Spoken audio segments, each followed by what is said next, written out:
IDPL के staff quarter में रह रहे लोगों से जल्द ही तहसील प्रशासन आवास खाली कराने जा रहा है।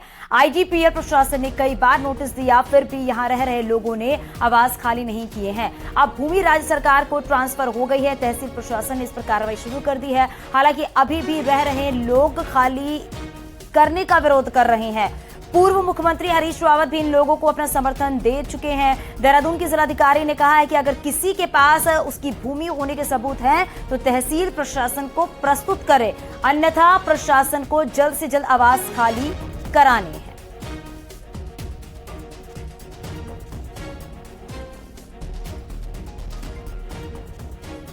कराया तो सबके जो इंडिविजुअल नोटिसेस हैं वो भी यहाँ पे हैं।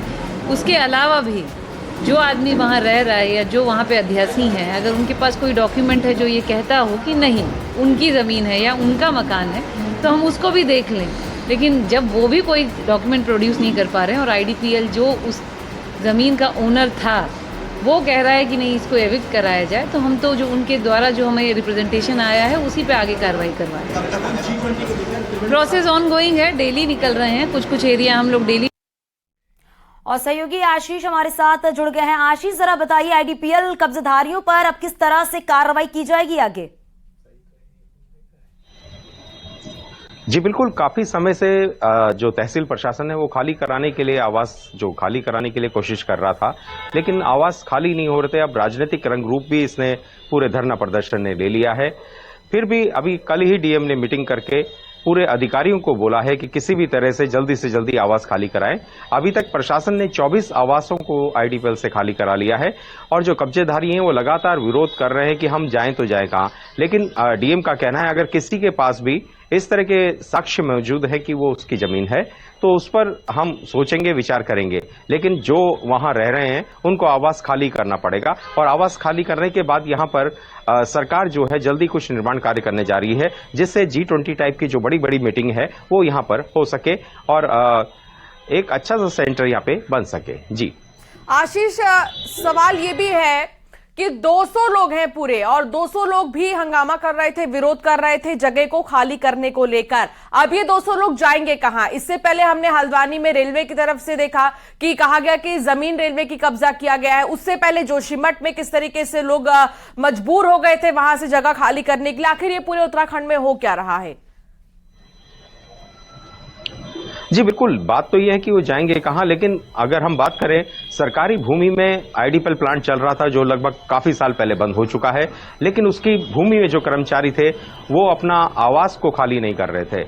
लगातार सरकार पर दबाव बनता गया और दबाव बनने के बाद सरकार इस घड़ी का इंतजार कर रही थी किस तरह खाली कराया जाए। जब भूमि उत्तराखंड गवर्नमेंट को ट्रांसफर होगी है तो अब प्रशासन ने अपनी कार्रवाई शुरू करी है। 24 लोगों से आवास खाली करा लिए गए हैं, लेकिन जो अभी कब्जेधारी हैं वो आवास खाली करने के मूड में नहीं आ रहे हैं। लेकिन सरकार उनसे बीच का रास्ता भी बातचीत कर रही है। अब देखते हैं आगे क्या होता है, लेकिन अभी प्रशासन का जो रुख है इसी बात का इंतजार रहेगा कि अब प्रशासन की तरफ से किस तरीके से आगे कार्रवाई देखने को मिलेगी इस पूरे मामले में। शुक्रिया इस पूरी जानकारी के लिए। उत्तरकाशी से बड़ी खबर आ रही है। बड़ी संख्या में गंगोत्री धाम पहुंच रहे कांवड़ यात्री। कांवड़ यात्रा के चलते यात्रा पड़ाव पर जगह जगह पुलिस भी तैनात है।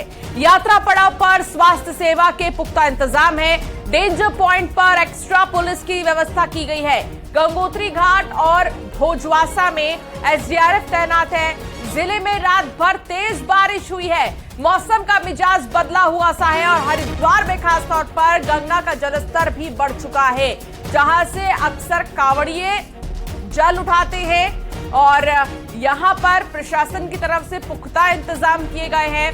तैनाती एसडीआरएफ की है कि अगर किसी भी परिस्थिति में कोई भी समस्या होती है तो फौरन एसडीआरएफ वहां पर मौजूद रहेगी रेस्क्यू के लिए। बलबीर परमार संवाददाता हमारे साथ जुड़ गए हैं। बलबीर, क्या जानकारी मिल रही है? कांवड़ियों को देखते हुए प्रशासन की तरफ से पुख्ता इंतजाम किए गए हैं जगह जगह पर।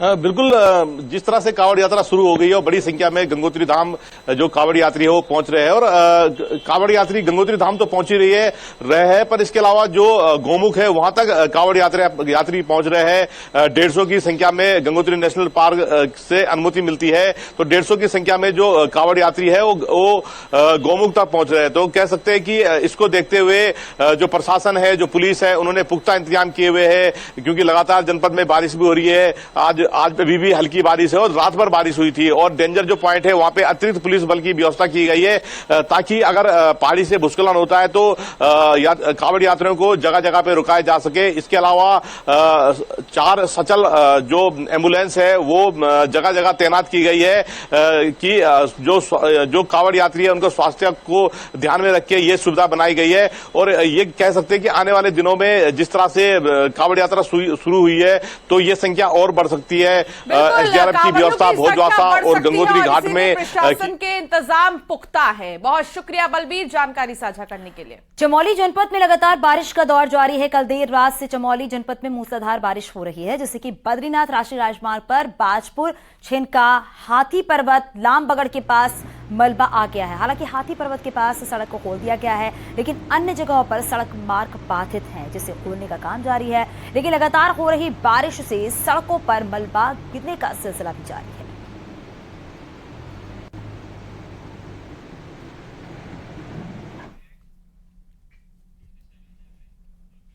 देहरादून से बड़ी खबर आ रही है। दिल्ली से आज लौटेंगे पुष्कर सिंह धामी। मुख्यमंत्री दिल्ली के दौरे पर रहे और दिल्ली दौरे के बाद सीएम अहम फैसले ले सकते हैं। मंत्रिमंडल विस्तार और दायित्व बंटवारे को लेकर भी फैसला हो सकता है।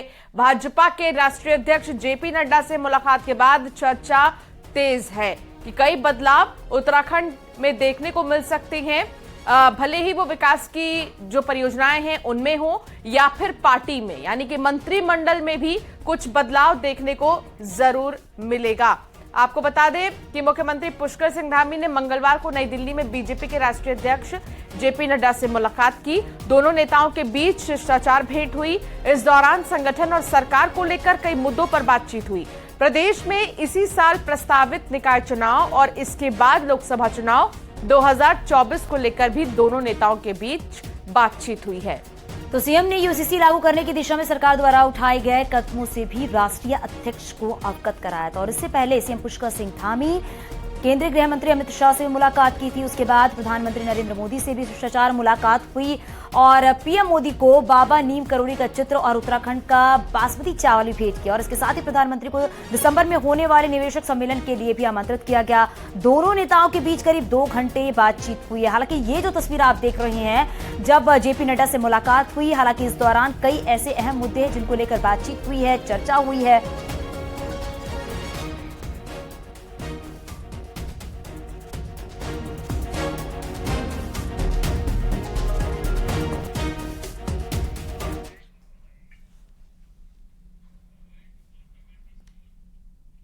तो वहीं प्रधानमंत्री नरेंद्र मोदी से भी उनकी मुलाकात बेहद अहम रही। प्रधानमंत्री नरेंद्र मोदी को उन्होंने निमंत्रण दिया है। दोनों नेताओं के बीच करीब 2 घंटे तक बातचीत हुई है और इसमें यूसीसी जोशीमठ आपदा सहित कई मुद्दों पर बातचीत हुई। इसके साथ ही सीएम ने कहा जमरानी बांध परियोजना को स्वीकृति दिलाए जाने का भी आग्रह किया गया है। तो ये मुलाकात प्रधानमंत्री नरेंद्र मोदी के साथ जो हुई है पुष्कर सिंह धामी की, ये उत्तराखंड के विकास के मद्देनजर बेहद अहम है। इसमें कई चीजों को लेकर बातचीत हुई है, खास तौर पर जोशीमठ में आपदा को लेकर जिस तरीके से घरों में दरारें पड़ रही थी, कई लोग बेघर हो गए और उनको लेकर भी बातचीत हुई है। लगभग 1.5 लाख करोड़ की योजनाएं सब मिलाकर उत्तराखंड के अंदर चल रही हैं। उन्हीं सब योजनाओं के बारे में और कुछ योजनाएं जो हमारे उत्तराखंड के लिए जरूरी हैं, अपेक्षित है। लंबे समय से चूंकि जमरानी बांध योजना बनने की ओर तेजी से आगे बढ़ रही है, उसको भारत सरकार की स्तर पर स्वीकृति प्राप्त होनी है और जल्दी ही जो कैबिनेट की आर्थिक मामलों की कमेटी है, उस कमेटी से स्वीकृति होनी। तो माननीय प्रधानमंत्री जी से मैंने अनुरोध किया है कि जमरानी बांध परियोजना को जल्दी से स्वीकृति प्रदान की जाए। उत्तराखंड में यूनिफॉर्म सिविल कोड की तैयारी पूरी कर ली गई है और इसे जल्द लागू किया जा सकता है। मुख्यमंत्री धामी का दिल्ली दौरे पर प्रधानमंत्री और गृह मंत्री से मिलना इसी का संकेत दे रहा है। माना जा रहा है कि यूसीसी के लिए जो ड्राफ्ट तैयार किया गया है उस पर भी चर्चा हुई है। देखिए रिपोर्ट।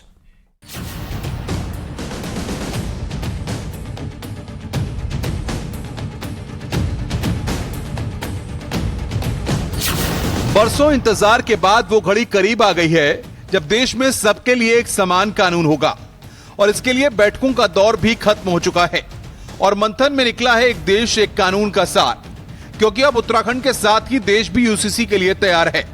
रायशुमारी का दौर बीत गया, ड्राफ्ट तैयार हो चुका है, बस इंतजार है उस घड़ी का जब सबसे पहले उत्तराखंड में यूसीसी कानून की शक्ल लेगा। केंद्र सरकार मानसून सत्र में इसे लेकर संसद में बिल पेश कर सकती है। उधर उत्तराखंड यूसीसी को लागू करने वाला गोवा के बाद देश का पहला राज्य बन सकता है, क्योंकि उत्तराखंड में यूसीसी का ड्राफ्ट तैयार हो चुका है। अब इसे जल्द लागू करने के लिए उत्तराखंड की धामी सरकार ने कवायद तेज कर दी है। देर रात सीएम पुष्कर सिंह धामी ने दिल्ली में केंद्रीय गृह मंत्री अमित शाह से मुलाकात की और फिर सुबह होते ही प्रधानमंत्री मोदी के साथ सीएम धामी की बैठक हुई, जिसमें यूसीसी पर भी चर्चा हुई है। उत्तराखंड देखिए हमेशा से, क्योंकि उत्तराखंड देवभूमि है और जो भी काम होता है वो मानवता के लिए होता है, सबके लिए होता है और भगवान की इच्छा से होता है। तो उत्तराखंड में ऐसा काम होगा कि आगे चलकर वो सब जगह चलेगा। पीएम साहब देखिए, क्योंकि उनको सभी इसके प्रावधानों के बारे में और उनकी सोच ही है कि देश के अंदर ये लागू होना चाहिए और उन्होंने स्वयं ही अपने वक्तव्य में कहा है, इसलिए उनको अधिकांश चीजों की सबकी जानकारी है। उत्तराखंड सरकार ने यूसीसी का ड्राफ्ट तैयार कर लिया है। 143 जगहों पर बैठक और संगठनों के सुझाव के आधार पर वो मसौदा तैयार किया गया है, जिसमें यूनिफॉर्म सिविल कोड की एबीसीडी है। जानकारी है कि जस्टिस रंजना देसाई के नेतृत्व में गठित यूसीसी ड्राफ्ट कमेटी ने बहुविवाह पर सख्त कार्रवाई की सिफारिश की है। शादी के लिए लड़कियों की उम्र सीमा बढ़ने की बात कही है। शादी का रजिस्ट्रेशन अनिवार्य कर दिया जाएगा। पति पत्नी को तलाक का कानूनी अधिकार होगा। पिता की संपत्ति में बेटे बेटियों को बराबर का हक मिलेगा। यूसीसी ड्राफ्ट कमेटी 14 जुलाई तक राज्य सरकार को अपनी रिपोर्ट सौंप सकती है। उत्तराखंड में ड्राफ्ट कमेटी बनने के बाद से इस मामले पर करीब 2.5 लाख से अधिक सुझाव आए हैं। 20,000 से अधिक लोगों से मौखिक तौर पर बातचीत की गई है और कमेटी ने यूसीसी के हर पहलू को जानने के लिए उप समिति का भी गठन किया, जिसमें कई बैठकें की गईं और फिर बॉर्डर के गांव माड़ा से लेकर दिल्ली तक कई बैठकें हुई, जिसके बाद अब वो घड़ी आ गई है जब जल्द ही उत्तराखंड इतिहास रचने वाला है। न्यूज 18 के लिए दिल्ली से सुशील पांडे की रिपोर्ट।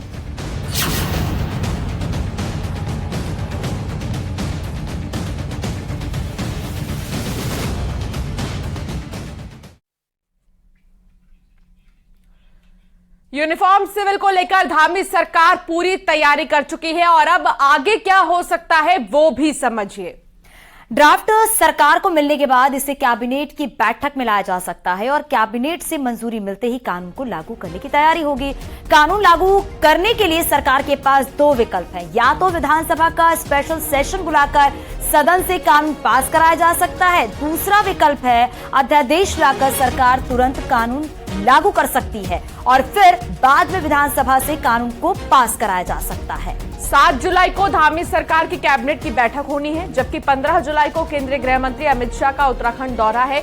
ऐसे में माना जा रहा है कि जुलाई में ही कानून लागू करने की प्रक्रिया शुरू हो सकती है।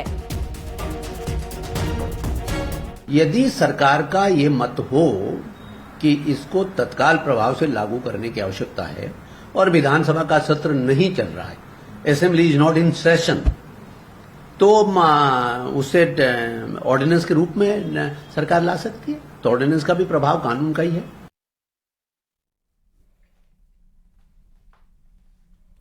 प्रधानमंत्री ऑफिस से जुड़े आला अधिकारियों के हाल ही में हुए केदारनाथ दौरे के बाद चीफ सेक्रेटरी एस संधू ने मंगलवार को केदारनाथ में बचे हुए कामों को लेकर रिव्यू मीटिंग भी की है।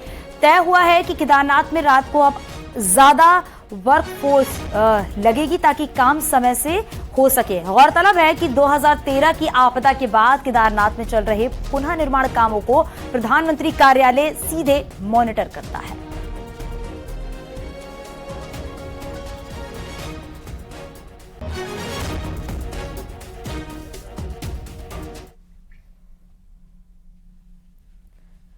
काशीपुर में 3 लुटेरों ने तमंचे की नोक पर एक परिवार के सदस्यों को रस्सी से बंधक बना लिया और लूटपाट के बाद फरार हो गए। घटना कुंडेश्वरी रोड स्थित अपना घर सोसाइटी की है, जहां एक परिवार देर रात अपने घर में सो रहा था कि अचानक रात के 1 बजे लुटेरे घर में घुस गए और परिवार वालों को तमंचे की नोक पर बंधक बना लिया और लाखों के सोना चांदी के जेवर समेत रुपए लेकर फरार हो गए। बाद में पुलिस को खबर दी गई।